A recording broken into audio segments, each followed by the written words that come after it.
This is my beautiful printing press, which is patented 1649, so it's a 500-year-old object, and it prints absolutely beautifully.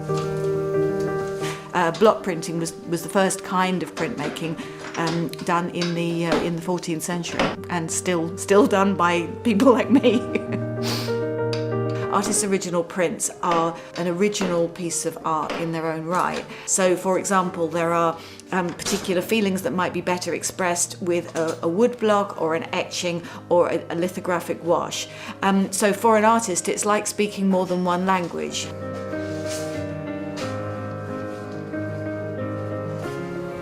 I do my paintings in my studio in Italy. I work there for 1 week every month, and that's where all the ideas and beginnings come from.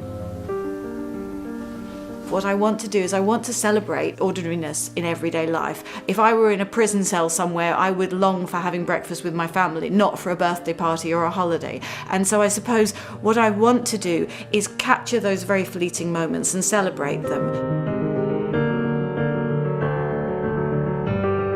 All the figures of necessity are me, really, and if I want to draw somebody doing something, for example driving, I tend to shut my eyes and get into that position to feel the feeling of it and then draw it rather than looking. I want the pictures to be what we all have in common. I think all of us do. Our lives are far more alike than we think.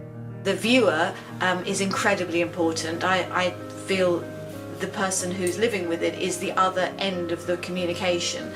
If I didn't sell the work, I would give it away because it needs to be seen, and it's a method of communication but non-verbal. What is very important to me is the composition and the shape of the picture and leading the viewer's eye around the picture in a satisfying way. The shapes have to balance in a way that is harmonious. And the nearest I can explain to the feeling when it's right is that it's like putting the last piece in a jigsaw puzzle and suddenly everything goes still, and it's very calming to look at. For me, visual beauty is very important. There's a sense of being jarred by ugliness. The work that I do now has become a little more kind of maybe poetic and fantastical than it used to be. It's not quite so obviously an autobiography.